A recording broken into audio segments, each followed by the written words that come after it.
Hello students, myself Professor Ravindra Kumar, Government College for Women, Ambala City. Today we will discuss the topic uh, electoral reforms in India, यानी भारत में चुनाव सुधार, कौन कौन से चुनाव सुधार भारत में करने की आवश्यकता है उस विषय पर हम विस्तार से चर्चा करेंगे।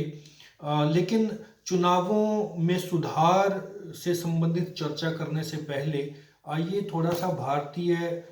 लोकतंत्र में चुनावों की अहमियत विषय पर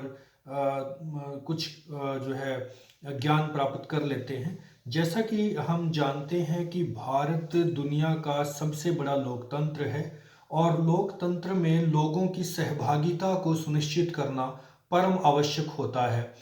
लोगों की सहभागिता को सुनिश्चित करने के लिए चुनाव ही एकमात्र ऐसा तरीका है जिसके द्वारा समस्त लोगों को सरकार के साथ, शासन और प्रशासन के साथ जोड़ा जा सकता है। इसलिए चुनावों का होना किसी भी लोकतंत्र के लिए परम आवश्यक बन जाता है। भारत में इसी व्यवस्था को कायम करने के लिए यानी चुनाव व्यवस्था को कायम करने के लिए भारतीय संविधान में अनुच्छेद 324 से अनुच्छेद 329 तक भारतीय चुनाव प्रणाली का वर्णन किया गया है। साथ ही भारत में 1951 का रिप्रेजेंटेशन ऑफ पीपल एक्ट भी बना हुआ है जिसके तहत भारत में चुनाव करवाए जाते हैं। भारतीय चुनाव जो है पूरे विश्व भर में प्रसिद्ध हैं। बहुत ही साधारण तरीके से और बहुत ही एक तरह से बहुत बहुत ही प्रसिद्ध तरीके से बहुत ही सुचारू रूप से भारत में चुनावों को अंजाम दिया जाता है यानी चुनाव करवाए जाते हैं। परंतु फिर भी बहुत सारी कमियां हैं जो भारतीय चुनाव प्रणाली में हमारे समक्ष आती हैं। उन कमियों को ही हम आज एक एक करके जो है डिस्कस करेंगे। भारतीय चुनावों में सुधारों से संबंधित भारत में बहुत सारी जो हैं कमेटीज़ ने भी अपने जो है विचार दिए हैं, जिनमें ताराकुंडे कमेटी 1974, इसके अलावा Goswami committee 1990, Vohra committee 1993, Indrajit Gupta committee 1998, law commission report on electoral reforms 1999, national commission on review the working of Indian constitution 2001, election commission of India proposal for election reforms 2004। ये कुछ एक ऐसे जो है कमेटीज बनी हैं और प्रपोजल्स आए हैं कि चुनावों में किस प्रकार के सुधार होने चाहिए। बहुत सारे सुधारों को भारतीय चुनाव आयोग ने या भारतीय सरकार ने मान भी लिया है, लेकिन अभी भी बहुत सारे सुधार जो हैं वो होने बाकी हैं। जो सुधार होने बाकी हैं जिन पे हमें ध्यान देने की आवश्यकता है वो वन बाय वन हम डिस्कस करेंगे। तो सबसे पहले जो समस्या भारतीय चुनावों में है वो भारत, जैसा कि हम सब जानते हैं, एक मल्टी कल्चरल कम्युनिटी है। एक ऐसा समाज है भारत जहां बहुत सारे धर्म, बहुत सारी जातियां, बहुत सारे वर्ग, बहुत सारी नस्लें, बहुत सारी राष्ट्रीयताओं के लोग जो है वो निवास करते हैं। और क्योंकि इतनी डाइवर्सिटीज़ हैं, इतनी अनेकताएं हैं भारत में, इसलिए प्रजातंत्र का रास्ता थोड़ा कठिन जरूर है, परंतु भारत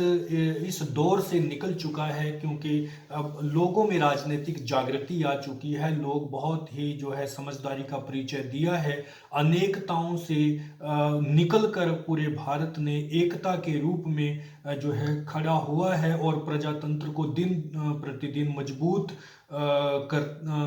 भारतीय जो प्रजातंत्र है दिन प्रतिदिन मजबूत होता जा रहा है। परंतु फिर भी बहुत सारे राजनीतिक दल जिनमें क्षेत्रीय और राष्ट्रीय राजनीतिक दल शामिल हैं, वो इन सभी मल्टीकल्चरल फैक्टर्स का आयामी जो भारतीय प्रजातंत्र के बहुआयामी जो तत्व हैं उनका गलत फायदा या दुरुपयोग करके वोटिंग बिहेवियर को पोलराइज करने का प्रयास करते हैं, वोटिंग बिहेवियर को प्रभावित करने का प्रयास करते हैं। ये भारतीय चुनाव प्रणाली की जो है सबसे बड़ी समस्या है। तो इसके लिए भारतीय प्रजातंत्र को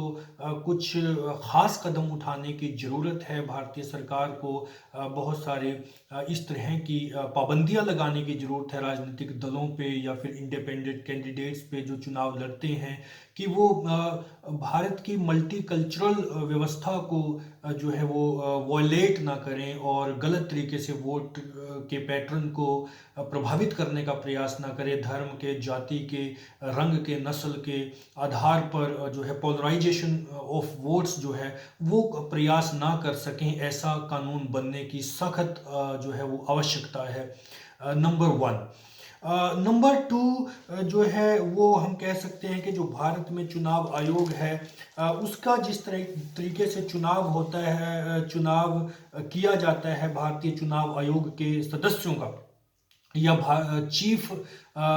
इलेक्शन कमिश्नर का जो चुनाव होता है, वो प्रोसेस काफ़ी जो है सरकार के पक्ष में है। क्योंकि कोई भी सरकार जो भी मुख्य चुनाव आयुक्त का जो है चुनाव करती है या अन्य चुनाव आयुक्तों का चुनाव करती है, वो चुनाव कहीं ना कहीं राजनीति से प्रेरित रहता है, राजनीति से प्रभावित रहता है। और कोई भी सरकार जो है अपने किसी व्यक्ति को जो है मुख्य चुनाव आयुक्त या अन्य चुनाव आयुक्त के पदों पर बिठाना जो है वो ठीक समझती है। तो ये व्यवस्था चेंज होनी चाहिए। ये भी बहुत बड़ा चुनावी सुधार होगा भारत में, कि यदि सिर्फ सरकार ही उनको नियुक्त ना करे, मुख्य चुनाव आयुक्त को या अन्य चुनाव आयुक्तों को, बल्कि उसमें सर्वोच्च न्यायालय का मुख्य न्यायाधीश उस कमेटी में शामिल हो, ऑपोजिशन का लीडर उसमें शामिल हो कमेटी में, और सरकार के प्रतिनिधि उसमें शामिल हों, और किसी गैर राजनीतिक एनजीओ जिसका राष्ट्रीय स्तर पर नाम है, या फिर लोगों का ऐसा सामाजिक ऑर्गेनाइजेशन जो नेशनल लेवल तक का जो है ख्याति प्राप्त है, उसका मेंबर भी जो है उसमें शामिल किया जाए। इस प्रकार से कमेटी बनाई जाए जो कि मुख्य चुनाव आयुक्त और अन्य चुनाव आयुक्तों का जो चुनाव करे, वो इस प्रकार की कमेटी करे जिसमें ये सारे लोग शामिल हों। न केवल ये जो है ये कार्य सिर्फ और सिर्फ सरकार पर ना छोड़ा जाए। ये दूसरा सुधार भारतीय चुनाव आयोग या भारतीय चुनावी व्यवस्था में किया जा सकता है। इसके अलावा जो है भारतीय संविधान में जो तीसरा पॉइंट हम कह सकते हैं कि there is no constitutional provision for multiple election commissioners. भारतीय संविधान में कोई व्यवस्था नहीं है कि एक मुख्य चुनाव आयुक्त होगा और अन्य कितने जो है चुनाव आयुक्त होंगे। तो कोई व्यवस्था भारतीय संविधान में मौजूद नहीं है। इसके संबंध में भी भारतीय सरकार को ये चाहिए कि ऐसा कानून बनाया जाए कि जिसमें मुख्य चुनाव आयुक्त के साथ साथ अन्य चुनाव आयुक्तों की जो संख्या है उसको सुनिश्चित किया जाए, उनकी क्वालिफिकेशन को सुनिश्चित किया जाए, उनका ये इंश्योर किया जाए कि वो गैर राजनीतिक व्यक्ति हों और कोई सरकारी लाभ के पद पर वो व्यक्ति काम ना कर चुका हो जिसको चुनाव आयुक्त जो है या मुख्य चुनाव आयुक्त बनाया जाए। तो भारतीय संविधान में इनकी संख्या की कोई व्यवस्था नहीं है। सरकार अपने जो है इच्छा अनुसार एक मुख्य चुनाव आयुक्त और 2 अन्य चुनाव आयुक्तों की जो है वो एक तरह से उनका चुनाव करती है। परंतु इस संख्या को निश्चित किया जाना भारतीय प्रजातंत्र के लिए जरूरी है, ताकि जो है प्रत्येक व्यक्ति को, प्रत्येक भारतीय नागरिक को इस बात का ज्ञान हो कि कितने चुनाव आयुक्त हैं और कितने जो है किस तरह से वो काम करेंगे, क्या उनकी क्वालिफिकेशन होगी और क्या जो है उनकी कार्य और शक्तियां होंगी, और किस प्रकार से कोई गैर राजनीतिक व्यक्ति भी उसमें शामिल होगा। यदि राजनीतिक व्यक्ति उसमें शामिल होता है तो उस पर भारतीय जनता जनता द्वारा भी जो है मूवमेंट करके उस पर रोक लगाई जा सकती है। तो ये जो मसला है ये भी क्लियर होना चाहिए भारतीय चुनाव आयोग के संबंध में। नेक्स्ट जो पॉइंट है वो हम डिस्कस कर सकते हैं कि चुनाव आयुक्तों की जो नियुक्ति है उसके बारे में भी तरह तरह के जो है वो प्रश्न उठते रहते हैं कि इनको राजनीतिक व्यक्ति को या सरकार का के पक्ष लेने वाले व्यक्ति को चुनाव आयुक्त ना बनाया जाए। तो ये भी एक बड़ा मुद्दा है जिसको दूर किया जाना आवश्यक है। इसके अलावा सरकारी तंत्र के दुरुपयोग पर रोक। कोई भी सरकार जो निवर्तमान सरकार होती है यानी जिसके कार्यकाल में इलेक्शन होता है वो कहीं ना कहीं सरकारी तंत्र का, सरकारी मशीनरी का, सरकारी ट्रांसपोर्टेशन का, सरकारी जो है खर्चे का प्रयोग करके चुनाव को प्रभावित करने का प्रयास करती हैं। सरकारी जगहों का प्रयोग किया जाता है, सरकारी कर्मचारियों अधिकारियों का प्रयोग किया जाता है, आकाशवाणी का प्रयोग किया जाता है, सरकारी न्यूज़ चैनल्स का प्रयोग किया जाता है प्रचार के लिए, और लोक संपर्क विभाग का बहुत बड़ा बजट जो है सरकार द्वारा चुनावी प्रचार पर खर्च कर दिया जाता है। तो ये एक बहुत बड़ा जो है एक तरह से भारतीय चुनाव का दोष है, भारतीय चुनाव प्रणाली का दोष है कि इस तरह के खर्चे को सीमित किया जाए और सरकारी जो तंत्र है, सरकारी जो विभाग हैं, सरकारी जो कर्मचारी हैं या सरकारी जो मशीनरी है, सरकारी जो ट्रांसपोर्टेशन के साधन हैं, उनके प्रयोग पर जो है वो इलेक्शंस में रोक लगनी चाहिए ताकि गलत तरीके से जो है फ़ायदा उठाकर या सरकारी तंत्र का फ़ायदा उठा के किसी भी पार्टी को चुनाव नहीं जीतना चाहिए या चुनावों को प्रभावित करने का काम जो है वो नहीं करना चाहिए। ये बहुत बड़ा सुधार जो है वो भारतीय चुनावी व्यवस्था की दरकार है, जरूरी है।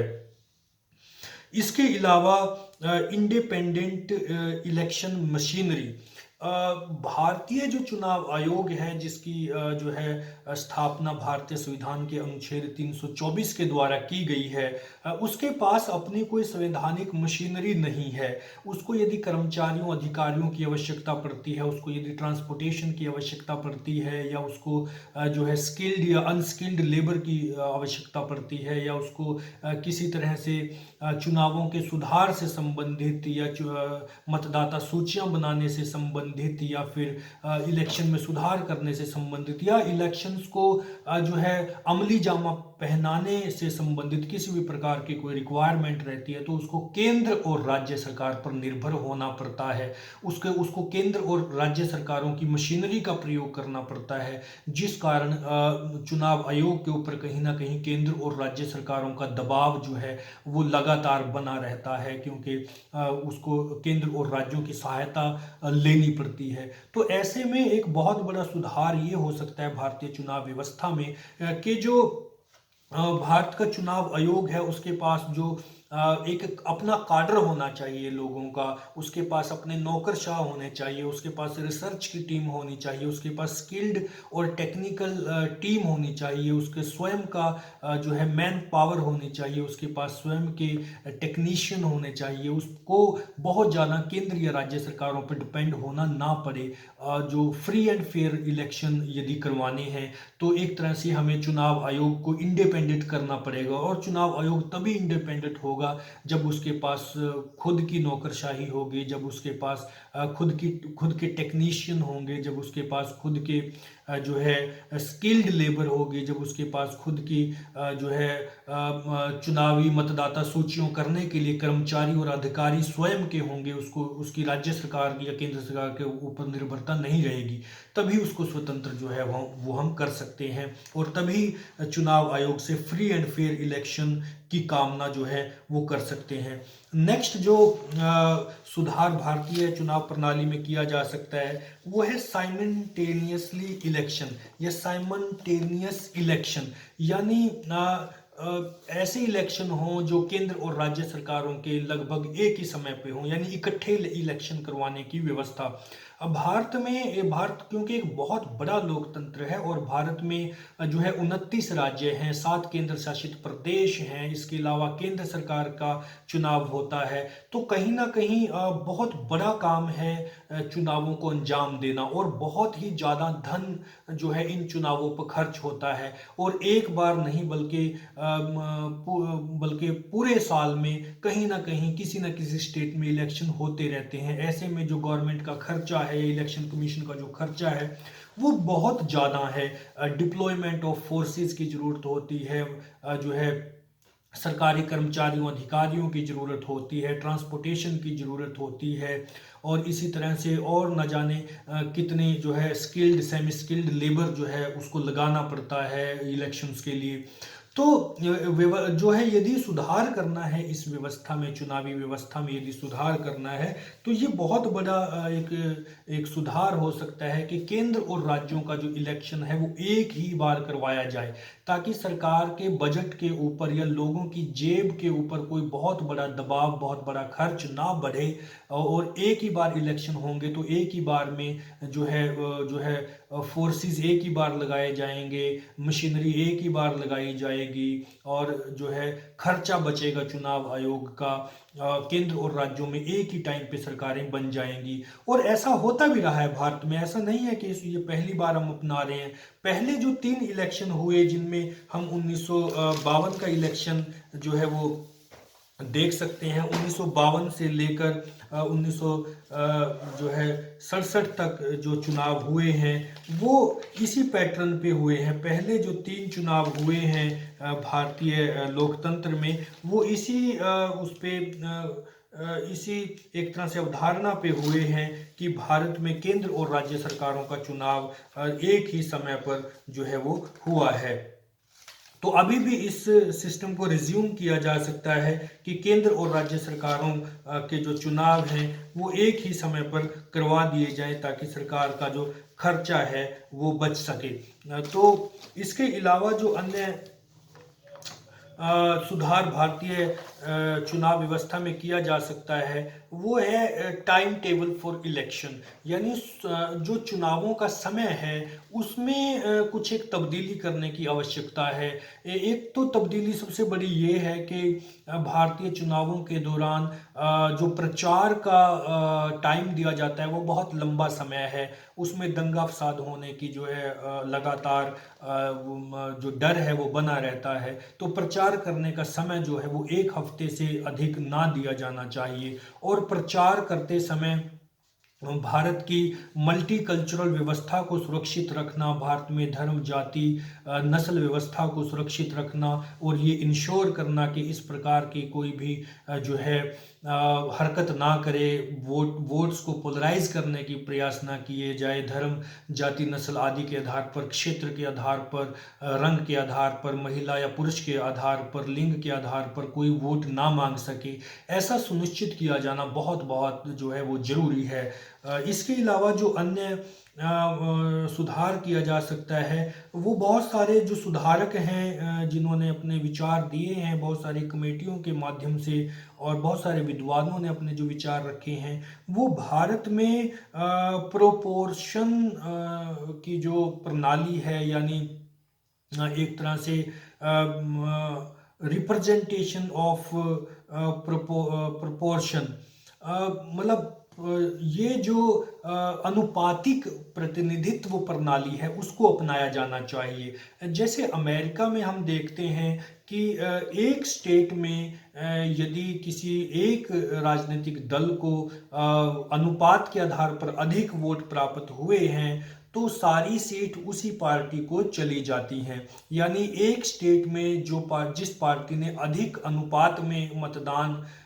प्राप्त किया है, मतों की प्राप्ति की है, वो सारी सीटें उसी पार्टी को चली जानी चाहिए। ऐसा करने से जो जनता का क्लियर मैसेज है या जो जनमत होगा या लोकतंत्र के साथ लोगों की का जो जुड़ाव होगा वो बढ़ेगा, और सही मायने में लोगों का प्रतिनिधित्व जो है वो साबित हो पाएगा। क्योंकि भारतीय चुनाव प्रणाली में कई बार देखने को मिला है कि कम प्रतिशत मत प्राप्त करने वाला व्यक्ति भी जो है जीत जाता है बहुमत के आधार पर। परंतु अगर पूरे स्टेट का, फॉर एग्जांपल अगर हम हरियाणा का एग्जांपल लें, तो हरियाणा की जो प्रेजेंट सरकार है जिसकी बात हम आज 2020 में कर रहे हैं, या जिसका जो चुनाव है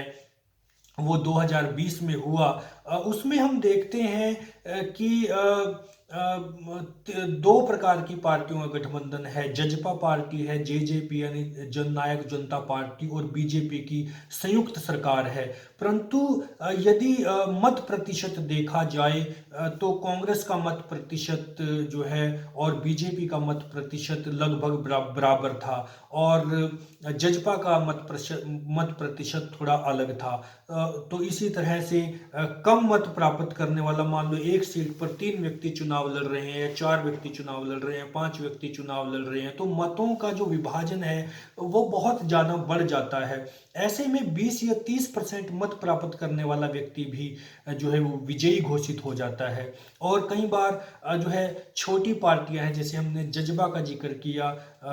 उसको भी कुछ सीटें मिल जाती हैं, और वो फिर जब किसी दूसरे ऐसी पार्टी के साथ गठबंधन करती है जिसका अपना सपोर्ट बेस कम था, या जिसको अनुपात में कम मत प्राप्त हुए थे, उनकी सरकार बनने की जो है वो संभावना बनी रहती है। तो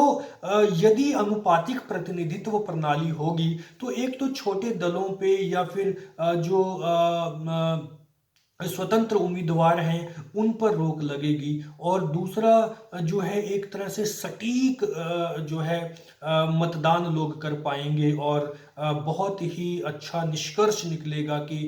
लोगों का सही प्रतिनिधित्व जो है वो उसकी सरकार बनेगी, क्योंकि जिसको ज़्यादा मत प्राप्त होंगे, एक तरह से डेमोक्रेसी का निचोड़ निकालने में जो है एक कंफर्टेबल व्यवस्था हमें मिल जाएगी। तो कम मत प्राप्त करने वाला व्यक्ति नहीं जीतेगा, बल्कि जिसको ज़्यादा प्रतिशत जिस पार्टी को मतदान हुआ है उसी की सरकार बनेगी, और सारी सीटें उसी की होंगी, और वो मेजोरिटी में अच्छा काम कर पाएगी। और लोगों के यदि ये व्यवस्था होगी प्रतिनिधित्व प्रणाली, मतलब यदि जो है अनुपातिक प्रतिनिधित्व प्रणाली को अपनाया जाएगा, तो ये एक सच्चा लोकतंत्र होगा, और लोगों की सच्ची भावनाओं पर आधारित सरकार जो है वो बन पाएगी। इसके अलावा सरकार जो निवर्तमान सरकार होती है, जो है इस प्रकार जिस सरकार के समय काल में इलेक्शन होते हैं तो उसको एक तरह से केयर टेकर या निवर्तमान सरकार कहा जाता है, जो सरकारी मशीनरी का दुरुपयोग करती है। तो एक सुधार ये भी किया जा सकता है कि जब इलेक्शन होते हैं जिस स्टेट में या पूरे भारत में, तो इलेक्शंस के दौरान जो मंत्रिमंडल है वो भंग हो जाता है, और जो है निवर्तमान सरकार कार्य करती है। परंतु इस समय पर केयर टेकर सरकार बनाई जा सकती है, यानी केयर टेकर सरकार ऐसी बनाई जाएगी जिसमें न केवल पक्ष के लोग शामिल होंगे बल्कि विपक्ष के लोग शामिल रह सकते हैं। उसमें चीफ जस्टिस को शामिल किया जा सकता है, उसमें कुछ एक राजनीतिक दलों के प्रतिनिधियों को शामिल किया जा सकता है, ताकि सरकार सरकारी मशीनरी के दुरुपयोग को रोक सके। क्योंकि यदि अपोजिशन के नेता रहेंगे या राष्ट्रीय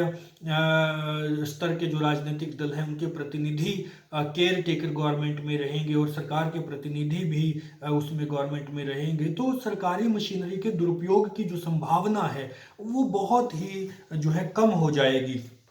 तो ये भी एक बहुत बड़ा सुधार जो है भारतीय चुनावी व्यवस्था में किया जा सकता है। इसके अलावा स्वतंत्र उम्मीदवारों पर प्रतिबंध लगाया जा सकता है, क्योंकि भारत में एक बहुत विशाल भारत का एरिया है, बहुत बड़ा एरिया है, और बहुदलीय व्यवस्था को अपनाया गया, बहुत सारे राजनीतिक दल हैं, और वोटिंग जो पैटर्न है, लोगों का वोट करने का जो तरीका है वो बाइफरकेट बहुत ज़्यादा हो जाता है, वो बिखर जाता है, उसमें डाइवर्सिटी बहुत ज़्यादा आ जाती है। इसलिए कम मत प्रतिशत प्राप्त करने वाला व्यक्ति भी जो है वो जीत जाता है। तो ऐसे में जो स्वतंत्र व्यक्ति खड़ा होता है या जिसका कोई दल नहीं है, उस पे कहीं ना कहीं प्रतिबंध लगाया जाना चाहिए, क्योंकि फर्दर जो है डिवीजन ऑफ वोट ना हो सके, और 2 या 3 दलों को ही चुनाव में जो है लड़ने का, या जो राष्ट्रीय राजनीतिक दल हैं, या जो राज्य स्तर के राजनीतिक दल हैं, क्षेत्रीय राजनीतिक दल हैं, जिनको चुनाव आयोग ने मान्यता दी है राष्ट्रीय राजनीतिक दल की या राज्य राजनीतिक दल की, उन्हीं राजनीतिक दलों को चुनाव लड़ने की जो है आज़ादी आज़ादी दी जानी चाहिए। परंतु यहाँ इशू ये आएगा कि फिर कभी ना कभी तो किसी दल को क्षेत्रीय और राष्ट्रीय राजनीतिक दल बनाया जाएगा, तो फिर वो कैसे बनाया जाएगा? फिर तो एग्जिस्टिंग पार्टीज ही हमेशा के लिए अमर हो जाएंगी। परंतु इसके लिए सुझाव ये हो सकता है कि यदि कोई भी राजनीतिक दल जो बनना चाहे, जिसका सपोर्ट बेस है, उसका सपोर्ट बेस पहले एक तरह से सपोर्ट बेस देखने का कोई क्राइटेरिया बनाया जाना चाहिए कि जिस जिस ऑर्गेनाइजेशन ने, जिस संघ ने सामाजिक स्तर पे पहले काम किया है और उसके साथ जो है बहुत सारे सामाजिक लोग जो हैं वो जुड़े हुए हैं, उनका जो सपोर्ट बेस है, उस सामाजिक लेवल पे एक तरह से वोटिंग करवा के देखनी चाहिए कि कितने प्रतिशत लोग इनके साथ हैं। उन्हीं सामाजिक संगठनों को जो है इलेक्शन लड़ने की स्वतंत्रता दी जा सकती है। नेक्स्ट जो भारतीय चुनावी व्यवस्था में सुधार किया जा सकता है वो है उम्मीदवारों के लिए शिक्षा संबंधी कोई योग्यता नहीं है। हालांकि पंचायती चुनावों में हरियाणा सरकार ने पढ़ी लिखी पंचायतों की व्यवस्था की है और पंचायती इलेक्शन के लिए शिक्षा को अनिवार्य बनाया है। शिक्षित व्यक्ति ही चुनाव लड़ सकता है, चाहे राजस्थान है या हरियाणा है। लेकिन जो विधानसभा के या लोकसभा के चुनाव होते हैं उसमें जो लोग चुनाव लड़ते हैं उनकी जो है शिक्षा की कोई व्यवस्था नहीं है, शिक्षा की कोई योग्यता निश्चित नहीं है। अनपढ़ व्यक्ति भी विधानसभा का या फिर जो है राज्यसभा का या विधानमंडल का चुनाव लड़ सकता है, संसद का चुनाव लड़ सकता है। तो ऐसे में क्योंकि देश को यदि तरक्की की राह पर ले जाना है और इतना बड़ा देश है जहां शिक्षा का बहुत बड़ा तंत्र काम करता है, जहां बहुत सारी यूनिवर्सिटीज़ हैं, जहां पे बहुत सारे कॉलेजेस हैं, जहां पे यूजीसी जैसे बहुत बड़े हायर एजुकेशन के संगठन काम कर रहे हैं और जहां पे एजुकेशन पे आईआईटीज़ हैं, आईआईएम्स हैं, बहुत बड़े विश्व स्तरीय यूनिवर्सिटीज़ हैं। ऐसे देश में अनपढ़ लोगों के चुनाव लड़ने पर प्रतिबंध लगाना बहुत अनिवार्य है, क्योंकि हमारे पास मैन पावर की, पढ़े लिखे लोगों की कमी नहीं है। ऐसे में पढ़ाई लिखाई का जो है एक तरह से ग्रेजुएट व्यक्ति को ही इलेक्शन लड़ने की इजाज़त दी जाए और ग्रेजुएशन में भी पॉलिटिकल साइंस विषय को अनिवार्य किया जाए कि यदि कोई व्यक्ति चुनाव लड़ना चाहता है तो उससे राजनीति की समझ होनी बहुत ज़रूरी है, उसको समाज की समझ होनी बहुत ज़रूरी है, उसको देश के इतिहास का पता होना बहुत ज़रूरी है, उसको विचारधाराओं की नॉलेज होनी बहुत ज़रूरी है। इस प्रकार की क्वालिफिकेशन जो है वो निश्चित की जानी चाहिए नेताओं के लिए। इसके लिए अधिकतम आयु सीमा भी नहीं है, ये भी एक बहुत बड़ा जो है सुधार किया जा सकता है कि नेताओं की अधिकतम चुनाव सीमा भी निश्चित होनी चाहिए। कोई समय सीमा नहीं है, 70 वर्ष, 75 वर्ष, 80 वर्ष, 85 वर्ष, कभी तक भी कोई व्यक्ति चुनाव लड़ सकता है। ये बहुत ही एक तरह से विडंबनापूर्ण स्थिति है कि युवाओं को मौका जो है वो नहीं मिल पाता इलेक्शंस में। राजनीतिक दल भी जो हैं वो अपने प्राचीन लोगों को या अपने पुराने लोगों को अधिक मौका देते हैं और पुराने लोग लंबे समय तक राजनीति में रहते हैं, तो इससे डायनेस्टी पॉलिटिक्स को भी बल मिलता है, जो कि गलत है। वो आगे उनके परिवार के लोग इलेक्शन लड़ते हैं, पर यानी परिवारवाद जो है वो लंबे समय तक यदि कोई व्यक्ति राजनीति में रहता है तो परिवारवाद की के बढ़ने की जो संभावना है वो बहुत ज़्यादा रहती है, जो कि लोकतंत्र के लिए सही नहीं है। तो आयु सीमा भी निश्चित की जानी जो है अनिवार्य है। इसके अलावा चुनाव याचिकाएं जो हैं उन पर तुरंत निर्णय किया जाना चाहिए। कई बार ये देखने में आया है कि चुनावों में जब प्रत्याशियों द्वारा या राजनीतिक दलों द्वारा अपने पर्चे दाखिल किए जाते हैं, उनमें जो इन्फॉर्मेशन दी जाती है उनसे अपने से संबंधित या कैंडिडेट से, उम्मीदवार से संबंधित जो है उसमें जानकारियां दी जाती हैं, उनके आधार पर जब कोई ऑब्जेक्शन होता है या वो अपराधी प्रवृत्ति के व्यक्ति हैं या उन्होंने गलत इन्फॉर्मेशन दी है या उन्होंने चुनावों के दौरान गलत तरीके से वोटिंग बिहेवियर को जो है वो तहस नहस करने का काम किया है या वोटिंग बिहेवियर पर दबाव डालने का काम किया है या धर्म जाति लिंग आदि का जो है फ़ायदा उठाकर वोटिंग को पोलराइज करने का जो है वो कोशिश की है या मल्टीकल्चरल सोसाइटी के जो सिद्धांत हैं उनकी अवहेलना करने का प्रयास किया है। यदि उनके संबंध में कोई याचिकाएं कोर्ट पे जाती हैं तो वो बहुत लंबे समय तक लटकी रहती हैं। व्यक्ति चुनाव जीत भी जाता है, उसका टर्म भी पूरा हो जाता है, वो सरकार में भी शामिल रहता है, लंबे समय तक उसकी सदस्यता बनी रहती है और कोर्ट केसेस जो होते हैं उनका जो समाधान है या उनके उनसे संबंधित जो निर्णय है वो बहुत लंबे समय के बाद आता है। तो ये भी बहुत बड़ा सुधार हो सकता है भारतीय चुनावी व्यवस्था में कि जो चुनाव याचिकाएं दाखिल होती हैं इलेक्शन से संबंधित वो फास्ट ट्रैक कोर्ट में जानी चाहिए और उन पर जो निर्णय हो वो 6 महीने के अंदर अंदर हो जाना चाहिए। ये सुधार भी बहुत जो है वो चुनावों में जरूरी है। तो ये कुछ एक जो सुधार थे वो हमने आपके समक्ष रखे। और भी बहुत सारे जो सुधार हैं वो भारतीय चुनावी व्यवस्था में हम जो है समय समय पर जो है वो देखते रहते हैं। तो लगातार डेमोक्रेसी में चुनावों से संबंधित जिस प्रकार की समस्याएं आती हैं लगातार उस पर बार बार और सतत प्रयास करके उन समस्याओं को दूर करने के लिए और नए जो मूल्य हैं, नए जो नैतिकताएं हैं, नए जो विचार हैं वो कहीं ना कहीं भारत की चुनावी व्यवस्था में जुड़ते रहने चाहिए। लगातार जो है परिवर्तन होता रहना चाहिए। चुनावों से संबंधित धारणाएं जो है वो बदलती रहनी चाहिए। चुनावी जो समस्याएं हैं उन पर लगातार प्रयास करते रहना चाहिए। तभी जो है भारत का लोकतंत्र पूरे विश्व के लिए एक मिसाल बन सकता है। तो आज के लिए इतना ही। Thank you so much.